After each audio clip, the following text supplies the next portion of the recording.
अस्सलाम वालेकुम, मेरा नाम है मोहसिन और आज हम लोग स्टार्ट करने वाले हैं क्वांटम नंबर्स को, जो कि एटॉमिक स्ट्रक्चर का लास्ट टॉपिक होने वाला है। ये बहुत इंटरेस्टिंग टॉपिक है, बहुत सारे स्टूडेंट्स को उनके अंदर मसले मसाइल होते हैं। इंशाल्लाह हम लोग सारी चीज़ों को इस वीडियो के अंदर कवर करने वाले हैं।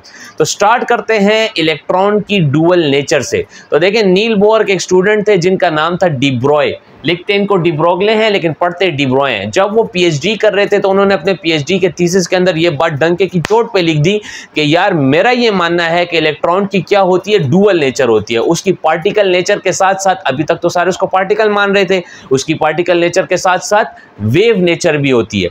तो ये बात तो उस टाइम उन्होंने कर दी, लेकिन उन्होंने इसके ऊपर कोई एक्सपेरिमेंट परफॉर्म नहीं किया। जो इक्वेशन उन्होंने अपनी थीसिस में लिखी वो ये थी, mv = h divided by lambda. Mass velocity ये आपके पास है प्लैंक कांस्टेंट, और लैम्डा आपके पास किस लिए होता है, वेव नेचर के लिए। तो देखें, मास और वेलोसिटी का प्रोडक्ट हम लोग किसको कहते हैं, हम लोग कहते हैं मोमेंटम को। मोमेंटम यहाँ पर पार्टिकल नेचर को शो कर रहा है और लैम्डा यहाँ पर वेव नेचर को शो कर रहा है। तो डी ब्रॉय ने ये बात बताई कि यार इन दोनों का आपस में पार्टिकल नेचर का और वेव नेचर का इनवर्स रिलेशन है। एक चीज का, एक पार्टिकल का जितना ज्यादा मास होगा, जैसे कि मेरा देखें मास, जितना ज्यादा मास होगा उतनी उसकी वेव नेचर कम होगी। तो कायनात का हर एक जो पार्टिकल है, हर एक चीज जो है जिसका वजूद है, उसकी पार्टिकल नेचर भी होती है और उसकी वेव नेचर भी होती है। डिपेंड करता है उसके मास के ऊपर। लेकिन उस टाइम के ऊपर वो इसके ऊपर कोई भी एक्सपेरिमेंट परफॉर्म नहीं कर पाए। अलबत्ता उनकी ये बात फिर उस वक्त के मशहूर साइंसदान एल्बर्ट आइंस्टाइन को बताई गई, तो उन्होंने कहा कि हाँ बिल्कुल ये सही कह रहा है, इसको डिग्री दे दो। लेकिन बाद में उनकी वफात हो जाने के बाद फिर उन्हीं के कुछ स्टूडेंट्स थे जिनका नाम था डेविसन, जर्मर और जे थॉमसन के बेटे जेपी थॉमसन। उन्होंने इसके ऊपर एक्सपेरिमेंट किया, और एक्सपेरिमेंट उन्होंने कौन सा किया, इलेक्ट्रॉन डायफ्रैक्शन मेथड वाला। उन्होंने क्या किया, ये एक्सपेरिमेंट किया। इस एक्सपेरिमेंट के जरिए उन्होंने ये शो किया कि इलेक्ट्रॉन की वेव नेचर है और इलेक्ट्रॉन वेव की फॉर्म में एग्जिस्ट करता है। तो फाइनली ये जो 2D मॉडल था जो कि बोहर ने पेश किया था, कि ये यहाँ आपके पास कॉन्सेप्ट्स जो उन्होंने पेश किए थे शेल के, बोहर ने, तो ये मॉडल उनका आखिरकार क्या हो गया, क्रॉस हो गया, गलत हो गया। क्योंकि इलेक्ट्रॉन तो भाई किसी शेल में फिर ही नहीं रहा है, इलेक्ट्रॉन तो वेव है। 2D से निकलकर कहां पर चला गया इलेक्ट्रॉन, अब 3D में चला गया। वेव तो कहीं पर भी हो सकती है भाई, इधर उधर हर एक जगह पे हो सकती है। तो इस पोजीशन तक आते आते मसला खड़ा हो गया कि अब इलेक्ट्रॉन की वेव नेचर के बारे में हम कैसे मालूम करें, हमें कैसे पता चलेगा कि इलेक्ट्रॉन कहां पर है। और साथ ही साथ एक और बड़े साइंसदान थे जिनका नाम था हेसेनबर्ग। उन्होंने ये बता दिया था कि आप किसी भी मूविंग पार्टिकल की एग्जैक्ट पोजीशन नहीं मालूम कर सकते हो। You can not find the exact position of microscopic moving particle. जैसे कि मेरा देखो, अब मैं यहाँ पर फॉर एग्जाम्पल मूव कर रहा हूँ, अब मैं मूव कर रहा हूँ, आप वहां से पॉइंट करते हो कि सर आप यहाँ पे हो, लेकिन जिस टाइम आपने पॉइंट किया वो तो मैंने कदम लेकर आगे चला गया। तो आप किसी भी मूविंग पार्टिकल की एग्जैक्ट पोजीशन नहीं बता सकते हो क्योंकि वो मूव कर रहा है। तो ये बहुत बड़ा मसला क्रिएट हो गया था। तो फाइनली फिर एक साइंसदान आए जिनका नाम था स्क्रोडिंगर। उन्होंने इलेक्ट्रॉन की वेव इक्वेशन दे दी। उन्होंने ये कहा कि भाई ठीक है, तुम किसी की एग्जैक्ट पोजीशन नहीं मालूम कर सकते हो, लेकिन इस वेव इक्वेशन को सॉल्व करने के साथ आप ये मालूम कर सकते हो कि इलेक्ट्रॉन की पाए जाने की प्रोबेबिलिटी कहां पर मैक्सिमम होगी, यानी वो किस पोजीशन पर, किस एरिया पर ज्यादा पाया जाएगा। तो देखें, छोटी सी मैं उनकी इक्वेशन आपको बताता हूं। ये इक्वेशन उन्होंने पेश की थी, फिर बड़ी उनकी इक्वेशन को भी डिस्कस करते हैं। यहां पर है E psi = H psi। E यहाँ पर एनर्जी ऑफ इलेक्ट्रॉन है, H यहाँ पर हैमिल्टोनियन ऑपरेटर कहलाता है। हैमिल्टोनियन ऑपरेटर यूज होता है किसी भी वेव वाला जो पार्टिकल है उसकी एनर्जी को मालूम करने के लिए हम लोग हैमिल्टोनियन ऑपरेटर का यूज करते हैं। साई का थोड़ा सा मैं यहाँ पर आपको बताता चलूं कि साई किसको कहते हैं। साई कहते हैं कि किसी भी बाउंड्री लाइन को, ऑर्बिटल्स हैं फॉर एग्जांपल। देखें यहाँ पर मैं आपको एक ऑर्बिटल शो करता हूँ। देखें ये ऑर्बिटल है, ठीक है, ये हो गया और ये इस तरीके से ये हो गया। तो ये जो बाउंड्री लाइन है इस p ऑर्बिटल की, आपको पता है कि p ऑर्बिटल की शेप डम्बल्ड होती है। तो इलेक्ट्रॉन कहाँ कहाँ पर हो सकता है उसकी बाउंड्री हमें क्या बताता है, साई बताता है। और साई स्क्वायर हमें क्या बताता है, साई स्क्वायर बताता है कि इलेक्ट्रॉन की कहाँ पर पाए जाने की प्रोबेबिलिटी मैक्सिमम होगी, यानी इस एरिया में इलेक्ट्रॉन क्या होगा, उसकी पाए जाने की प्रोबेबिलिटी क्या होगी, मैक्सिमम होगी। इस एरिया में भी उसके पाए जाने की प्रोबेबिलिटी क्या होगी, मैक्सिमम होगी। अब देखें ये जो बीच वाला एरिया है, यहाँ पर इलेक्ट्रॉन के पाए जाने की प्रोबेबिलिटी मैक्सिमम नहीं है, यहाँ पर तकरीबन 0 है। तो यहाँ पर साई स्क्वायर की वैल्यू 0 आएगी और इन पोजीशन पर साई स्क्वायर की कुछ ना कुछ वैल्यू आएगी। जहाँ पर इलेक्ट्रॉन ना पाया जाए उसको हम लोग क्या कहते हैं, उसको हम लोग कहते हैं नोड्स। तो चलिए इस स्क्रोडिंगर की वेव इक्वेशन को जरा डिटेल में डिस्कस करते हैं। जिस टाइम किसी साइंटिस्ट के पास आंसर नहीं था कि हम लोग इस एटम के मॉडल को कैसे रिप्रेजेंट करेंगे, तो वहां पर मैदान में स्क्रोडिंगर आए और उन्होंने इलेक्ट्रॉन की प्रोबेबिलिटी वेव इक्वेशन दे दी।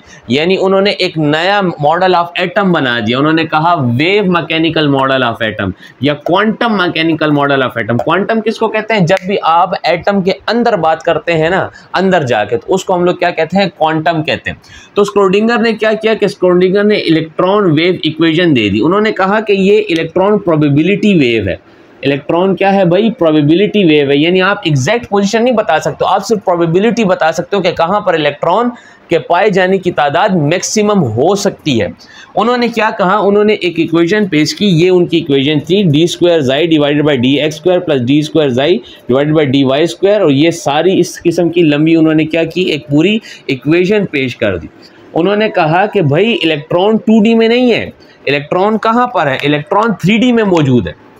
स्क्रोडिंगर ने ये कहा कि इलेक्ट्रॉन कहाँ पर मौजूद है? 3D में मौजूद है। यानी वो वेव है, वो कहीं पे भी हो सकता है। वो x एक्सिस पर भी हो सकता है, y एक्सिस पर भी हो सकता है, z एक्सिस पर भी हो सकता है। इन्हीं की इस इक्वेशन को सॉल्व कर कर फिर क्या डिराइव हुए? क्वांटम नंबर्स डिराइव हुए।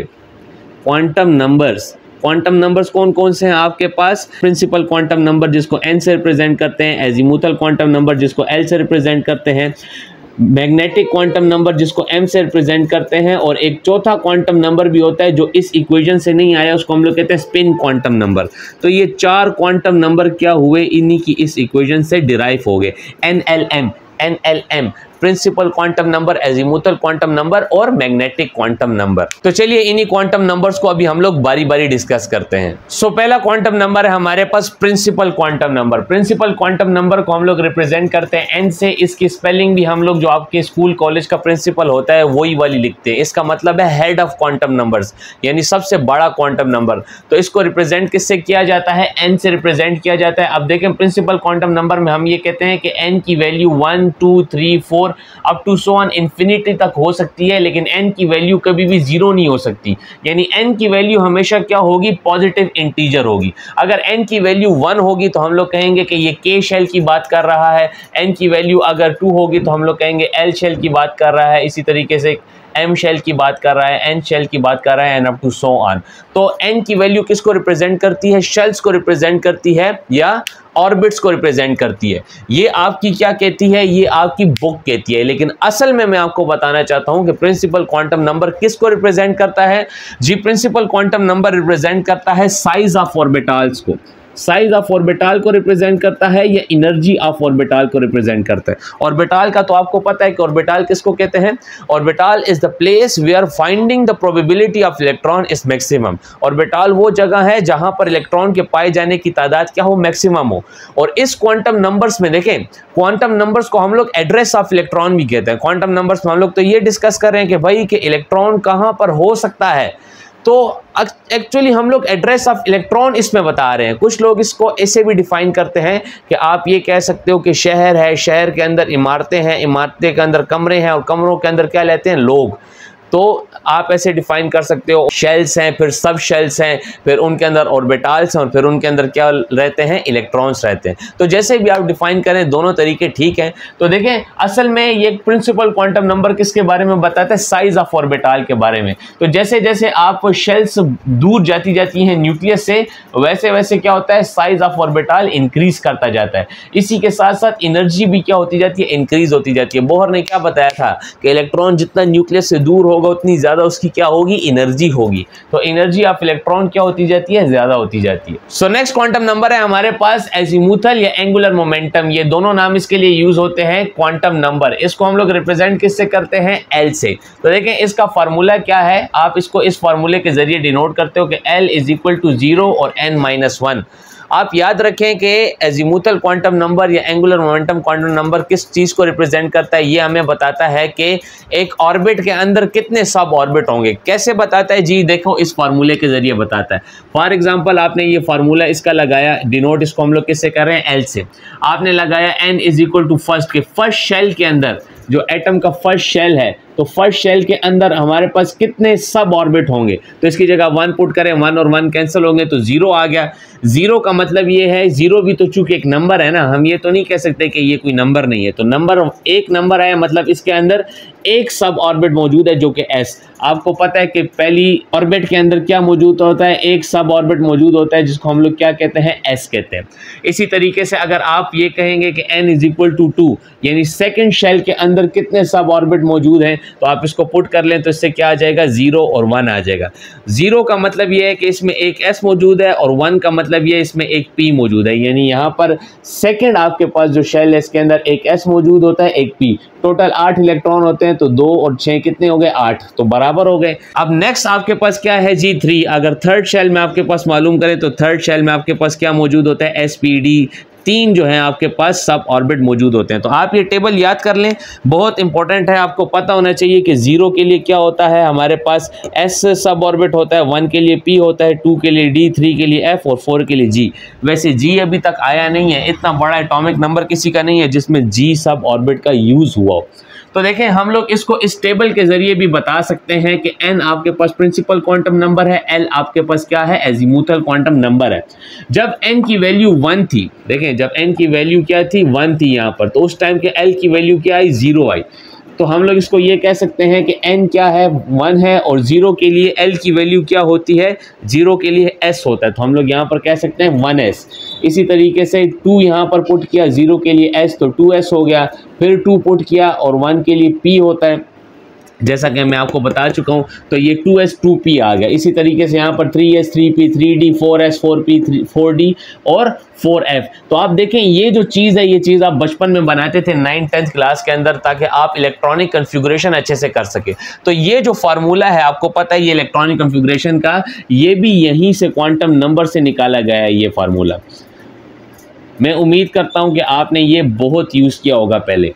अब देखें ये जो L है ना हमारे पास L, ये L एक और चीज़ को रिप्रेजेंट करता है, ये इस चीज़ को रिप्रेजेंट करता है कि यार आपके पास एक ऑर्बिटल के अंदर नोड कितने हैं। आप देखें L की वैल्यू यहाँ पर क्या आई है, 0 आई है, यानी 0 क्या होता है, 0 आपके पास s ऑर्बिटल होता है। तो s की शेप कैसी है, आपके पास s की शेप ऐसे स्फेरिकल है, तो स्फेरिकल शेप में देखें यहाँ पर कोई भी नोड मौजूद नहीं है। नोड कहते हैं ऐसी जगह को जहाँ पर इलेक्ट्रॉन के पाए जाने की तादाद क्या हो, बिल्कुल कम हो। आप p में देखें, p में L की वैल्यू क्या है, ये g के लिए L की वैल्यू क्या है, 1 है। तो आप p ऑर्बिटल बनाओ, तो देखो p में यहाँ पर क्या पाया जा रहा है, एक नोड पाया जा रहा है। तो L हमें नोड्स के बारे में भी बताता है, ऐसी जगह है जहां पर इलेक्ट्रॉन मौजूद ना हो। ये सारी डिस्कशन तो एजीमुथल क्वांटम नंबर के हवाले से वो थी जो कि बुक्स में और ज्यादातर आपको बताई गई है, लेकिन एक्चुअली मैं आपको बताना चाहूंगा कि ये जो एजीमुथल क्वांटम नंबर होता है, ये किस चीज को रिप्रेजेंट करता है, ये शेप ऑफ ऑर्बिटल को रिप्रेजेंट करता है। किसको रिप्रेजेंट करता है, शेप ऑफ ऑर्बिटल। पहले वाला किसको रिप्रेजेंट कर रहा था, साइज ऑफ ऑर्बिटल को। दूसरे वाला क्वांटम नंबर किसको रिप्रेजेंट करता है, शेप ऑफ ऑर्बिटल को रिप्रेजेंट करता है। तो s की शेप आपके पास क्या है जी, आपको पता है कि s की शेप क्या है, s की शेप हमारे पास स्फेरिकल है। इसी तरीके से p की शेप क्या है, डम्बल्ड है। यहाँ पर ऑर्बिटल्स क्या हैं, वो जगहें हैं जहाँ पर इलेक्ट्रॉन के पाए जाने की प्रोबेबिलिटी ज़्यादा है। यहाँ पे भी हो सकता है, यहाँ पे भी हो सकता है, यहाँ पे भी, लेकिन इस पोजीशन पर ज़्यादा हो सकता है। यहाँ पर पाए जाने की उसकी तादाद क्या है, मैक्सिमम है। इसी तरीके से डी की क्या है, डी को हम लोग डबल डम्बल्ड कहते हैं, पी को हम लोग क्या कहते हैं, डम्बल, और डी को डबल डम्बल्ड। इसमें क्या होते हैं, 4 लोब्स होते हैं। इसी तरीके से एफ क्या है, एफ को हम लोग कहते हैं कॉम्प्लिकेटेड शेप। कॉम्प्लिकेटेड का मतलब ये है कि जी इसमें जो ये डंबल्स की तादाद होती है वो कितनी होती है, वो 8 होती है। तो इसको यहाँ पर बनाना क्या है, पॉसिबल नहीं है। तो एजीमुथल क्वांटम नंबर असल में हमें किस चीज़ के बारे में इंफॉर्मेशन देता है, शेप ऑफ ऑर्बिटल के बारे में इंफॉर्मेशन देता है। सो थर्ड क्वांटम नंबर को हम लोग कहते हैं मैग्नेटिक क्वांटम नंबर, और इसको रिप्रेजेंट हम लोग किससे कहते हैं, m से रिप्रेजेंट करते हैं। मैग्नेटिक क्वांटम नंबर हमें नंबर ऑफ ऑर्बिटल्स के बारे में बताता है सब ऑर्बिट के अंदर। देखिए फॉर एग्जांपल आप L की वैल्यू जब 0 थी तो उसके लिए सब ऑर्बिट कौन सा था, एस था हमारे पास। तो एस के अंदर कितने ऑर्बिटल्स मौजूद हो सकते हैं ये हमें मैग्नेटिक क्वांटम नंबर बताता है। कैसे बताता है जी? इस फार्मूले के जरिए वो बताता है कि अब देखें एस ऑर्बिटल के लिए हम लोग क्या कह सकते हैं, एल की वैल्यू 0 थी, तो ये फार्मूला आप लगाएं m is equal to 2l plus 1। तो l की जगह यहाँ पर क्या लगा लें, 0 लगा लें s के लिए, तो 2 0 0 और 1 आ जाएगा। यानी magnetic quantum number s orbital के लिए क्या है, 1। यानी इसके अंदर कितने ऑर्बिटल मौजूद हो सकते हैं, एक। तो एक डब्बा आ गया जी, कि एक डब्बा यानी एक ऑर्बिटल s के अंदर क्या होगा, मौजूद होगा। इसी तरीके से अगर हम लोग p की बात करें तो p में आप देखें कि इस फार्मूले में पुट कर ले, l की जगह 1 पुट कर ले, 2 1 2 और प्लस 1 3। तो p के अंदर कितने ऑर्बिटल्स आपके पास मौजूद होंगे जी? p के अंदर आपके पास मौजूद होंगे 3 ऑर्बिटल्स मौजूद होंगे। थर्ड इसकी वैल्यू आई है। अब देखें इसी चीज को आप इन ऑर्बिटल्स को मैग्नेटिक क्वांटम नंबर में बाय ओरिएंटेशन मेथड, इस ओरिएंटेशन मेथड के जरिए भी सॉल्व कर सकते हो। आपने करना क्या है कि आपने फार्मूले को जरा सा चेंज कर देना है। आपने लिखना है -l 0 और +l, ये फार्मूला आपने यूज करना है। देखें मैं आपको रिकमेंड करूंगा कि मैग्नेटिक क्वांटम नंबर में आपने जो फार्मूला मेमोराइज करना है ना, वो कौन सा मेमोराइज करना है, वो यही मेमोराइज करना है आपने। क्या? ये ओरिएंटेशन मेथड वाला -l 0 और +l। तो आप इसमें आप पुट कर लें, देखें क्या वैल्यू आ जाएगी। हमने p की वैल्यू क्या पुट करनी है, 1 पुट करनी है जी। p के लिए चूंकि l की वैल्यू क्या होती है, 1, तो यहाँ आ जाएगा -1, इधर से 0, यहाँ से +1। तो अब इन ये देखें कितनी वैल्यूज आ गई हैं, 3 वैल्यूज आ गई। इन 3 वैल्यूज को आप यहाँ पर पुट कर दें, ये क्या हो जाएगा, -1 हो जाएगा, ये 0 हो जाएगा, ये क्या हो जाएगा, +1 हो जाएगा। यानी p ऑर्बिटल, p सब ऑर्बिट में कितने ऑर्बिटल्स आते हैं, 3 ऑर्बिटल्स आते हैं। इसी तरीके से d में देखो, d में भी तुम इस फार्मूले के जरिए निकाल सकते हो, कितने आते हैं, 5 आते हैं। लेकिन ओरिएंटेशन मेथड को देखो, d की वैल्यू क्या होती है आपके पास, एजीमुथल क्वांटम नंबर में 2 होती है। तो यहाँ पुट करो, यहाँ से क्या आ जाएगा, -2, इधर से +2। अब देखें -2 से पहले क्या आता है, -1। आप हम इसको ऐसे भी लिख सकते हैं कि -2 फिर -1 फिर 0 और फिर +2 से पहले +1 और फिर +2। तो कितनी टोटल वैल्यू आ गई, 5। देखो 1 2 3 4 5। तो d ऑर्बिटल में कितने, d सब ऑर्बिट में कितने ऑर्बिटल्स मौजूद है, 5 ऑर्बिटल्स मौजूद है। क्या क्या मौजूद है, -2 और -1 0 +1 और साथ +2। तो हम इसमें कौन सा फार्मूला यूज करेंगे, ये वाला ओरिएंटेशन मेथड वाला फार्मूला आपने क्या करना है, यूज करना है। क्यों यूज करना है अभी मैं आपको आगे बताता हूं, जब मैं चार्ट बनाऊंगा या मुख्तलिफ किस्म के क्वेश्चंस को सॉल्व करूंगा। अब आप देखें, हमने टॉपिक ऑफ डिस्कशन क्या की, हमने ये कहा कि 3 क्वांटम नंबर हमने यहाँ पर डिफाइन किए। हमने ये कहा कि प्रिंसिपल क्वांटम नंबर किसके बारे में बताता है, शेल्स के बारे में इंफॉर्मेशन देता है। लेकिन असल में ये किसके बारे में इंफॉर्मेशन दे रहा होता है, ये साइज ऑफ ऑर्बिटल के बारे में इंफॉर्मेशन दे रहा होता है। इसी तरीके से जो नेक्स्ट क्वांटम नंबर है वो हमें एजीमुथल किसके बारे में इंफॉर्मेशन देता है, सब शेल के बारे में। लेकिन असल में हमने कहा कि ये हमें किसके बारे में, शेप ऑफ ऑर्बिटल के बारे में, शेप ऑफ ऑर्बिटल के बारे में इंफॉर्मेशन दे रहा होता है। और मैग्नेटिक क्वांटम नंबर हमने अभी डिस्कस किया कि ये किसके बारे में इंफॉर्मेशन हमें देता है, ये ऑर्बिटल्स के बारे में, कि सब शेल के अंदर कितने ऑर्बिटल्स मौजूद हैं। लेकिन असल में ये हमें किसके बारे में इंफॉर्मेशन दे रहा होता है, ओरिएंटेशन ऑफ ऑर्बिटल के बारे में इंफॉर्मेशन दे रहा होता है। ओरिएंटेशन ऑफ ऑर्बिटल, ओरिएंटेट करना कि एक 3D शेप में ऑर्बिटल दिखता कैसा है 3D के अंदर, इस चीज के बारे में हमें इंफॉर्मेशन कौन दे रहा होता है, मैग्नेटिक क्वांटम नंबर दे रहा होता है। तो चलिए एक टेबल के जरिए इन तीनों क्वांटम नंबर्स को क्या करते हैं, समराइज करते हैं। वो टेबल आपने मेरे साथ बनाना है, बहुत बहुत बहुत इंपॉर्टेंट है। उसी टेबल के जरिए आपके सारे क्वेश्चंस क्वांटम नंबर के सॉल्व होने वाले हैं। तो चलो बच्चों, इस टेबल को मेरे साथ आप लोग समझो। देखो सबसे पहले हमारे पास क्या है, प्रिंसिपल क्वांटम नंबर। जब प्रिंसिपल क्वांटम नंबर यानी पहली शेल होगी, फर्स्ट शेल, तो उसके लिए एल की वैल्यू क्या होगी। देखो एल का ये फार्मूला हमने पढ़ा था, यहाँ पर 1 पुट करो तो 1 और 1 कैंसिल हो जाएंगे, तो क्या आ जाएगा 0। तो एल की वैल्यू यहाँ पर 0 थी, और जब भी एल की वैल्यू 0 थी तो उसको हम लोग एस कहा करते थे। और अब इसमें मैग्नेटिक क्वांटम नंबर की वैल्यू निकालें, इसके लिए यहाँ पर एल की जगह 0 पुट करें तो 0 और 0 तो 0 होता है, तो 0 आ जाएगी। तो इससे क्या साबित हुआ जी कि 1, देखें 1 0 के लिए हमारे पास क्या है, एस, और मैग्नेटिक क्वांटम नंबर कितना है, यानी कितने ऑर्बिटल होंगे, एक ऑर्बिटल, तो एक डब्बा। बस इतना सा तुमने सिर्फ क्या करना है, मेमोराइज करना है। इतनी चीज तुम्हें क्या हो, सिर्फ पता हो कि ये क्या आ गया हमारे पास, इस तरीके से ये वैल्यू आ गई है। अब दूसरे के लिए करें शाबाश, दूसरे के लिए आप खुद करेंगे। यहाँ पर देखें n की वैल्यू जब 2 हो तो 2 के लिए क्या हो जाएगा जी, 2 यहाँ पर पुट करें तो इधर से क्या आ जाएगा, 0 और 1 आ जाएगा।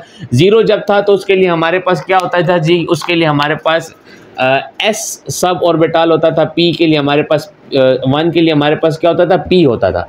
अब इसको आप दोनों को वैल्यूज़ को पुट करें एम में, ज़रा देखें 0 को जब पुट किया तो 0 आ गया, तो इधर से क्या आ गया 2 ये आ गया, यहाँ से एस आ गया और एक डब्बा एक ऑर्बिटल।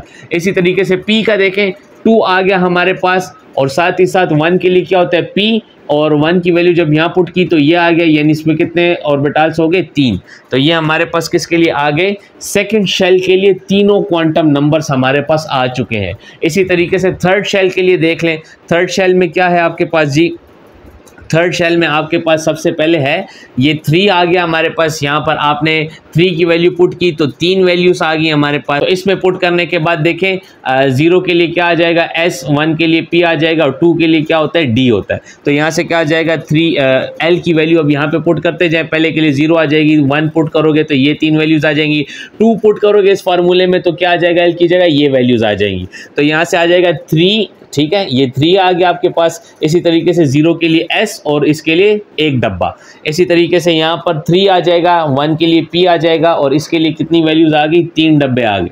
इसी तरीके से इसके लिए 3D आपके पास क्या आ जाएगा 5 ऑर्बिटल्स आ जाएंगे, और एक एक ऑर्बिटल की अपनी वैल्यू, इसकी -2, इसकी -1, इसकी 0 वैल्यू, इसकी +1 और इसकी +2। तो चलें इसी के ऊपर MDCAT का एक क्वेश्चन सॉल्व कर लेते हैं। देखें क्वेश्चन में कह रहा है which set of quantum numbers are possible for sodium 3s1 electron. Sodium में जो 3s1 यानी ये 1 इलेक्ट्रॉन मौजूद है, इसके लिए 4 क्वांटम नंबर कौन से करेक्ट होंगे।